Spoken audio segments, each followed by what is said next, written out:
네, 벌써 4월 마지막 주가 되었네요. 또 이제 청년들 또 공부하는 청년들도 있고, 또 자격증도 준비하는 또 청년들도 있고, 또 시험 준비하는 또 청년들도 있어서 여러 가지 또 상황 속에 바쁜 청년들도 있고, 또 직장 다니는 청년, 또 취업 준비하는 청년, 여러 상황 속에 있는데요. 또 지금 얼굴을 많이 못 보는 상황이라서 또 같이 교제 많이 못하고 있지만 늘 또 기도하고 있으니까요. 언제 또 힘내고 속히 또 볼 수 있는 날이 왔으면 좋겠네요. 우리 함께 찬양 드리겠습니다. 내게 대단한 믿음 없어도 주를 따를 만한 용기와 힘 없어도 나의 연약함 사용하시는 주님 나의 삶을 완성하시네. 다시 한번 내게 대단한 믿음 없어도 주를 따를 만한 용기와 힘 없어도 나의 연약함 사용하시는 주님 나의 삶을 완성하시네.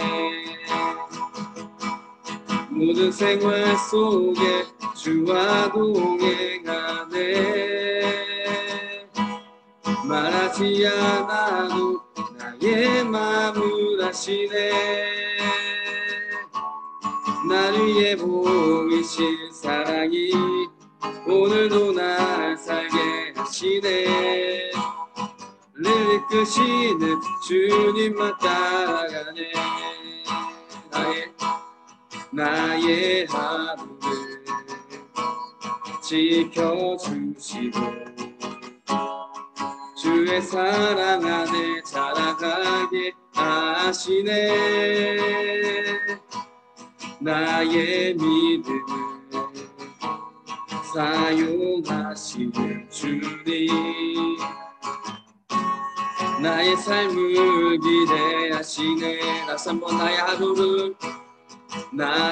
하루를 지켜주시고 주의 사랑 안에 자라가게 하시네. 나의 믿음을 사용하시는 주님 나의 삶을 기대하시네. 모든 생활 속에 주와 동행하네. 말하지 않아도 나의 마음을 아시네. 나를 위해 보이신 사랑이 너도 날 살게 하시네. 나를 이끄시는 주님만 따라가네. 모든 생활 속에 주와 동행하네.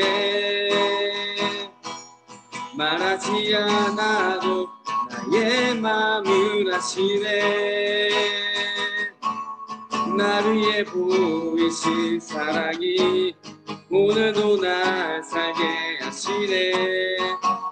나를 이끄시는 주님만 따라가네. 아멘. 지난주에 이제 우리가 살펴본 내용을 보면 하나님께서 이 아브라함과 사라의 이름을 각각 아브라함 그리고 사라로 바꿔주셨어요. 그리고 이제 그들과 언약을 맺으시고 이제 할례를 행하라고 하셨죠. 또한 하나님께서는 이 아브라함과 사라에게 약속하셨던 그 이삭을 드디어 아브라함이 100세가 되었고 이제 사라가 90세가 되었을 때 선물로 주셨어요.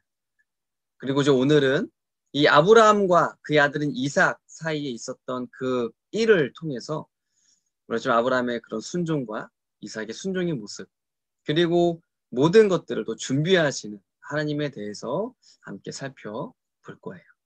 이 창세기 22장은 이 아브라함이 이삭을 제물로 바치는 사건을 보여주고 있어요. 그리고 우리는 여기서 이 하나님에 대한 아브라함의 그 절대적인 순종을 발견할 수가 있는데요. 이런 아브라함의 순종과 더불어서 또 이삭의, 그의 아들인 이삭의 순종적인 모습도 함께 살펴볼 거예요. 그리고 한편으로는 조금은 인간적인 그런 아버지 아브라함의 모습도 우리가 한 번쯤은 좀 생각해 보면 좋을 것 같아요. 먼저 우리가 이제 1절 말씀을 보면 아브라함이 하나님으로부터 시험을 받는가, 테스트를 받는 장면이 나와요. 이런 일이 있은 지 얼마 뒤에 하나님이 아브라함을 시험해 보시려고 그를 부르셨다. 아브라함 하고 부르시니 아브라함은 예, 여기에 있습니다 하고 대답하였다. 여기서 이 시험은 일종의 테스트라고 보면 돼요. 이 아브라함의 믿음이 어떠한가를 하나님께서 테스트 하시는 거죠. 그런데 처음 시작되는 단어를 보면 이런 일이 있은 지 얼마 뒤에 라고 되어 있어요. 여기서 이 일들은 무엇을 이야기하냐면 창세기 이제 21장에 나타난 그런 일들을 이야기를 하는데요. 창세기 21장에 보면 이 아브라함과 사라에게 약속의 아들인 그 이삭이 드디어 태어나게 돼요. 그리고 이 이삭이 졌을 때는 그 시기에 아브라함의 또 다른 아들인 그 이스마엘은 집 밖으로 쫓겨나는 사건이 기록되어 있어요. 그래서 이제 22장 1절에서 말하는 이 일들이 있은 뒤에라는 말은 이제 아브라함이 하갈을 통해서 얻은 아들인 이 이스마엘과 아브라함이 어떻게 보면은 부자지간의 정을 끊고 이제 그를 광야로 쫓아내야만 했었던 그런 아픔이 아직은 남아있을 때를 이야기를 하는 거예요. 자, 그런데 2절에 보면 하나님께서는 그 남은 아들 이삭까지도 지금 어떻게 해요? 하나님께 제물을 바치라고 말씀을 하고 계시는 거예요. 하나님 말씀하셨다. 너의 아들, 내가 사랑하는 외아들 이삭을 데리고 모리아 땅으로 가거라. 내가 너에게 일러주는 산에서 그를 번제물로 바쳐라. 하나님께서 지금 이삭을 죽이라고 말씀하시는 거예요. 다시 말해서 지금 이스마엘을 광야로 떠나 보내야 했었던 어떻게 보면 아버지로서의 아픔과 슬픔이 아직 남아있는 그 상황에서 이 아브라함은 하나님의 테스트를 받게 되는 거죠. 인간적으로 보면 하나님이 어떻게 그렇게까지 하실 수 있을까라는 생각이 들기도 하죠. 지금 아브라함이 힘들고 아프고 어렵고 좀 슬픈데 꼭 이런 때에 이 아브라함의 믿음을 테스트해야만 하는가라고 우리가 질문할 수도 있죠. 하지만 아브라함은 이런 상황 속에서도 하나님께 분노하거나 짜증내거나 하나님을 거부한다거나 그렇게 하지 않죠. 하나님의 부르심과 그 하나님의 명령 앞에 묵묵히 순종하는 모습을 3절 말씀에서 보여주는 거예요. 아브라함이 다음날 아침에 일찍이 일어나서 나귀의 등에 안장을 얹었다. 그는 두 종과 아들 이삭에게도 길을 떠날 준비를 시켰다. 번제에 쓸 장막을 다 쪼개어 가지고서 그는 하나님이 그에게 말씀하신 그곳으로 길을 떠났다. 자, 3절에 보면 아브라함이 다음날 아침에 일찍이 일어나서라고 표현되어 있어요. 아침에 일찍이 일어나서라는 말은 하나님의 이 말씀에 대한 아브라함의 태도를 잘 보여주고 있어요. 이삭을 하나님께 바치라라는 이 말을 듣고서 아브라함은 어떠한 고민도 없이 한치의 흔들림도 없이 망설임 없이 하나님의 말씀대로 즉시 순종하는 모습을 보여주고 있는 거예요. 아침에 일찍 일어나서. 그리고 이러한 행동은 이제 하나님 앞에서의 철저한 침묵과 또 의심 없는 순종의 모습으로 볼 수가 있는 거죠. 하나님께서는 하나님의 부르심과 이 명령이 있을 때에 때로는 우리가 그것을 이해할 수 없을 때도 있고 또 우리가 받아들이기 힘든 하나님의 말씀일 수도 있어요. 하지만 그럼에도 불구하고 아브라함처럼 온전히 그 말씀에 순종하기를 원하세요. 이런 말 한 번씩 들어봤을 거예요. 신앙생활은 머리로 하는 것이 아니라 손과 발로 하는 것이다. 그러니까 내가 어떤 상황 가운데 있을지라도 하나님의 부르심과 요구가 분명하다면 아브라함과 같이 철저히 순종하는 그 모습이 저와 여러분들의 삶 가운데 있었으면 좋겠어요. 이제 아브라함이 하나님의 말씀에 순종하여서 이삭을 번제로 드리려고 길을 떠나요. 그리고 4절에 보면 이제 3일에 걸쳐서 번제 드릴 장소의 근처까지 이르게 되는 거죠. 그리고 이제 6절에 보면 아브라함이 한 손에는 불과 다른 한 손에는 칼을 챙겼어요. 아브라함은 범죄했을 장작을 아들 이삭에게 지우고 자신은 불과 칼을 챙긴 다음에 두 사람은 함께 걸었다. 여기서 이 칼이라는 단어를 좀 살펴보면 이 히브리어로 마킬레트라는 단어인데요.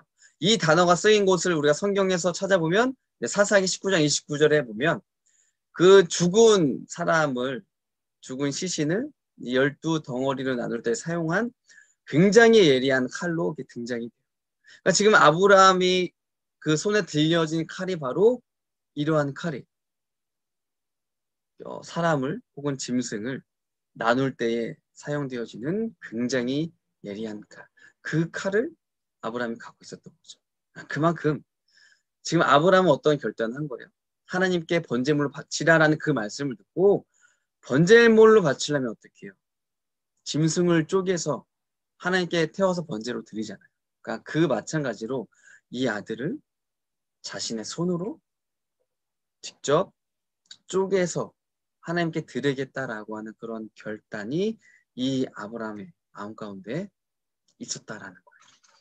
그러니까 아들을 내 손으로 죽여야만 하지만 그것이 내가 믿는 하나님이 원하시는 것이라면 받아들이고 이왕 드리는 거 내가 하나님께서 기쁘시게 받도록 내가 정말 최선을 다해서 온전한 제사로 드리겠다.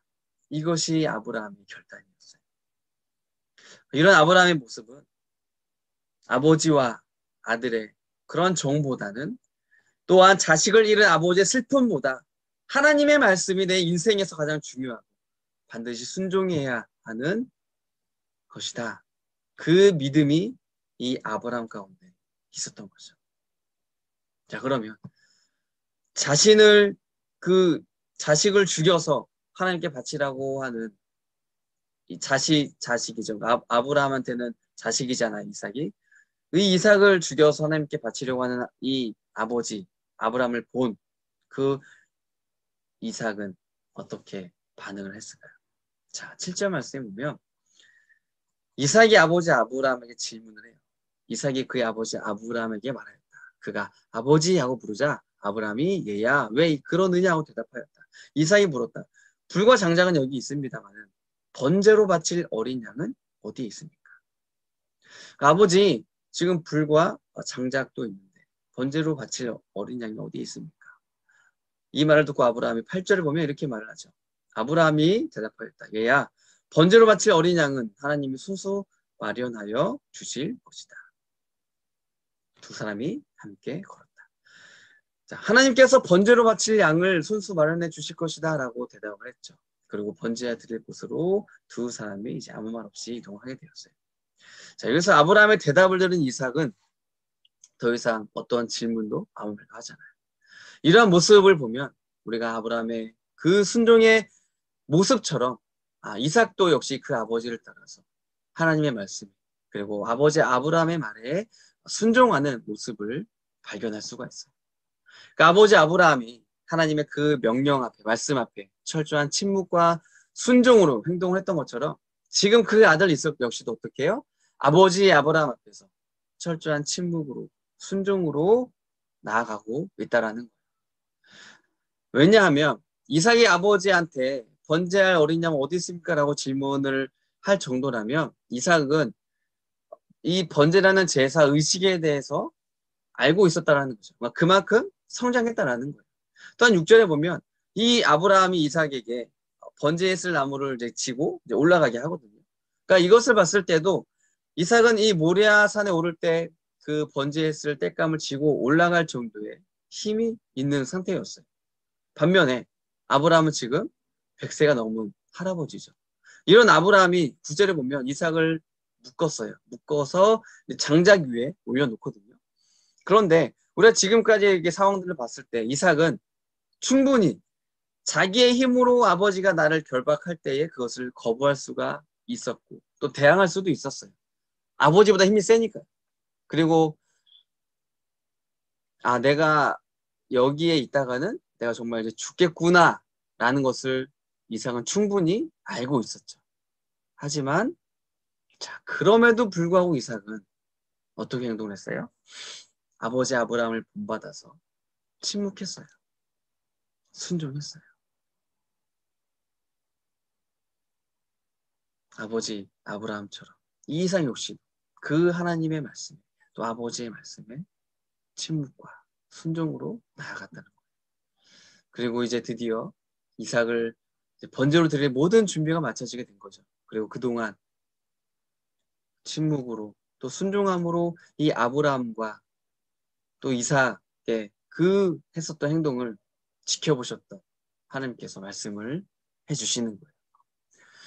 자, 11절에 보면 하나님께서 천사를 보내서 말씀하세요. 그때에 주의 천사가 하늘에서 아브라함아 아브라함아 하고 그를 불렀다. 아브라함이 대답하였다. 제가 여기 있습니다. 예, 여기 있습니다. 자, 아브라함아 아브라함아. 하나님께서 지금 한 번도 아니고 두 번이나 급하게 아브라함을 부르신 거예요. 그러니까 하나님께서 이제 다급한 그 모습을 보여주는 거죠. 왜요?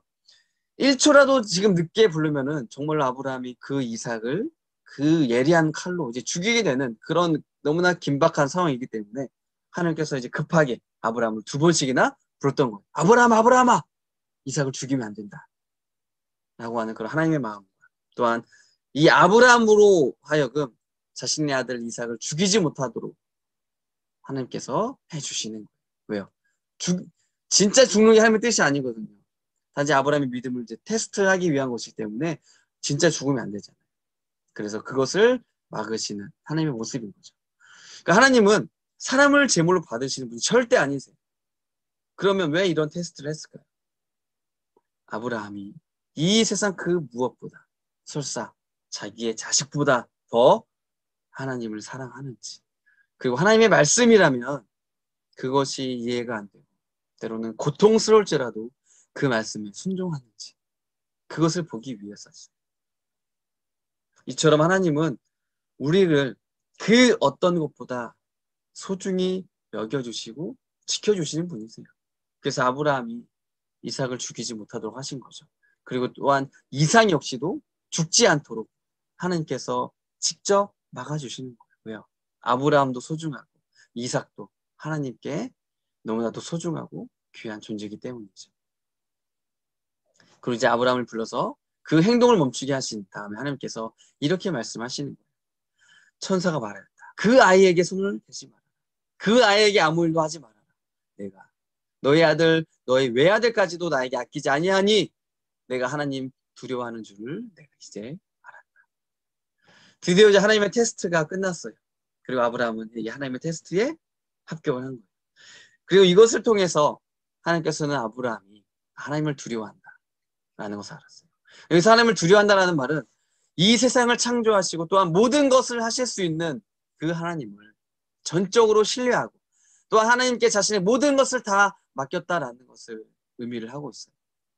그러니까 하나님은, 다시 쉽게 말하면 아브라함은 하나님을 완전히 믿은 거예요. 그래서 히브리서 11장 17절부터 19절에는 아브라함의 이러한 믿음, 아브라함의 행동을 이렇게 기록을 해주고 있어요. 믿음으로 아브라함은 시험을 받았을 때 이삭을 바쳤습니다. 약속을 받은 그가 그 외아들을 기꺼이 바치려 했던 것입니다. 일찍이 하나님께서는 아브라함에게 말씀하시기를 이삭에게서 너의 자손이라 불릴 자손이 태어날 것이다 하셨습니다. 아브라함은 하나님께서 이삭을 죽은 사람들 가운데서도 되살릴 수 있다고 생각했습니다. 그러므로 비유하건대 아브라함이 이삭을 죽은 사람들 가운데서 되받은 것입니다. 자, 하나님께서 아브라함에게 이삭을 주신다고 약속하셨고요. 또한 이삭을 통해서 아브라함의 후손이 많아질 것이다라고 약속해 주셨어요. 그리고 아브라함 그 약속을 믿었죠. 하나님께서 나에게 이런 약속했는데 이삭을 바치라고 하시는구나. 그래, 그렇다면 하나님께서 이 이삭을 분명히 다시 살려주실 거야. 왜냐하면 내 아들 이삭을 통해서 후손이 많아진다라고 약속했으니까. 이것이 아브라함의 믿음이었어요. 아브라함은 혹시라도 하나님께서 이삭을 주기를 원하신다고 할지라도 이 죽은 이삭을 다시 살려내실 것이다라고 확신했어요. 이것이 아브라함의 믿음이었고 아브라함의 행동의 근거였어요. 그래서 하나님께서는 이런 아브라함의 믿음과 그의 순종, 그리고 이삭의 순종의 모습을 보시고 그들에게 은혜를 베풀어 주시는 것. 13절에 보면 하나님께서는 이삭 대신에 수양 한 마리를 미리 준비시켜 놓아주셨어요. 아브라함이 고개를 들고 살펴보니 숲을 속에 수양 한 마리가 있는데 그 뿔이 수풀에 걸려 있었다. 가서 그 수양을 잡아다가 아들 대신에 그것으로 번제를 드렸다. 하나님께서 미리 수양 한 마리를 준비를 해주셨죠. 왜요? 이삭이 죽으면 안 되니까 미리 하나님께서 이제 준비해 주신 거예요. 그리고 그것을 이제 아브라함으로 보게 해주셨죠. 14절에 보면 이런 일이 있었으므로 아브라함이 그곳 이름을 여호와 이레라고 하였다. 오늘날까지도 사람들은 주의 산에서 준비된 것이다 라는 말을 한다. 그래서 아브라함은 그곳의 이름을 뭐라고 지었어요? 여호와 이레. 그 의미가 뭐냐면 여호와의 산에서 준비될 것이다. 그러니까 하나님은 준비하시는 분이시다. 준비하신 하나님이시다. 라는 그 믿음의 고백이 바로 여호와 이레예요. 오늘 우리가 이 아브라함과 이삭의 이야기를 통해서 세 가지를 기억했으면 좋겠어요. 첫 번째는 내 인생을 하나님께 맡기자. 이 아브라함은 자신의 아들은 그 이삭을 죽이기 위해서 모리아산에 올라갔어요. 그 길을 걸어갈 동안 아버지로서의 그 고통과 아픔이 있었죠. 하지만 동시에 하나님께서 죽은 자도 살리신다라는 확신의 믿음이 그 아브라함 가운데 있었어요. 우리는 이런 아브라함의 모습을 통해서 예수님께서 걸어가신 십자가의 길을 떠올릴 수가 있어요. 예수님 역시도 십자가의 고통과 그 아픔의 길을 묵묵히 걸어가셨죠. 그리고 예수님도 하나님께서는 이 예수님이 죽은 지 3일 만에 다시 살려주실 것을 알고 계셨어요. 이처럼 우리 인생에도 너무나도 고통스럽고 힘겨운 순간들이 분명히 있어요. 자, 그럴 때 나의 고통과 나의 아픔을 아시는 분, 그분이 누구예요? 우리 또한 각자 지고 가야 할 십자가가 있어요. 고난의 길이죠. 죽을 수도 있어요. 하지만 그 길에 누가 우리와 함께 하세요? 하나님이시죠. 하나님이 나와 함께 하시고 나의 길을 인도해 가세요. 그 하나님께 나의 인생을 맡기고 그 하나님과 동행하는 우리 모든 청년부가 되었으면 좋겠어요. 자, 두 번째로는 순종하면서 걸어가자. 이 아브라함은 순종함으로써 그 모리아산의 길을 걸어갔어요.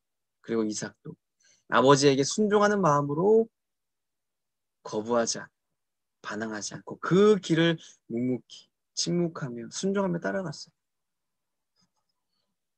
우리 역시도 내 인생을 내가 이제 하나님께 맡겨야겠다. 내가 하나님만 믿고 따라가겠다라고 다짐을 했다라면 그 하나님의 말씀에 또 하나님의 인도하심에 우리가 묵묵히 또 참으면서 끝까지 순종하며 나아가는 청년부가 되었으면 좋겠어요. 마지막 세 번째 기억할 것은 하나님께서 준비시키신다.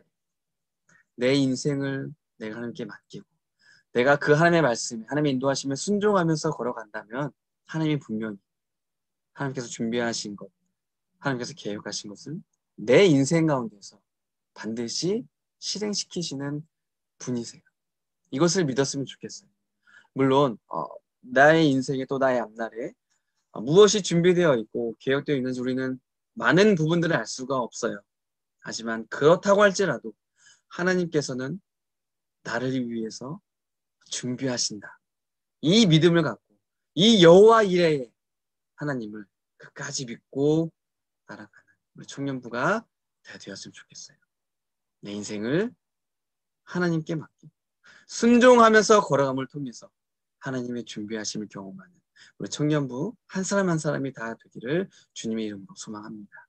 잠시 기도할게요. 참으신 하나님 감사합니다. 오늘 아브라함과 이삭의 이 사건을 통해서 또 하나님의 테스트를 통하여서 하나님이 정말 우리에게 무엇을 원하시는지 그것은 내 인생을 하나님께 맡기는 것이고 그 하나님만 믿고 따라가고 하나님의 말씀에 순종하며 살아가는 것 이것이 바로 하나님께서 원하시는 것이고 또한 우리가 살아가야 할 신앙의 모습임을 고백합니다. 하나님, 지금까지 나의 인생 돌이켜보면 하나님의 은혜로 살아왔음을 고백합니다. 그렇기 때문에 지금 살아가는 나의 인생 또 앞으로 펼쳐질 나의 인생 역시도 하나님의 은혜가 아니면 살아갈 수 없습니다. 이것이 우리의 고백입니다. 주님께 내 삶을 맡깁니다. 주님께 나의 인생을 맡깁니다. 내가 하나님만을 끝까지 믿고 살아가겠습니다. 하나님, 주님께서 계획하신 것들, 또 주님께서 준비하신 것들, 내 삶 속에 펼쳐질 수 있도록 은혜를 도와주세요. 여호와 이레의 하나님을 믿고 따라 살아가는 우리 청년부가 되게 도와주세요. 저들의 인생 가운데, 학업하는 가운데, 또 취업을 준비하는 가운데, 또 자격증을 준비하는 가운데, 직장을 구하는 가운데, 하나님 이 모든 순간순간, 모든 상황 가운데 우리가 마음이 무너지지 않게 도와주시고 고통스러운 아픈 순간이 있을지라도 준비하신 하나님, 나와 함께 하신 하나님, 그 하나님을 믿고 그 함께 다 맡기고 그 하나님을 의지하므로 하루하루를 또 한 걸음 한 걸음을 순종함으로 감사함으로 살아가는 우리 청년부 다 될 수 있도록 하나님 함께 해주세요. 감사하며 예수님의 이름으로 기도드립니다. 아멘.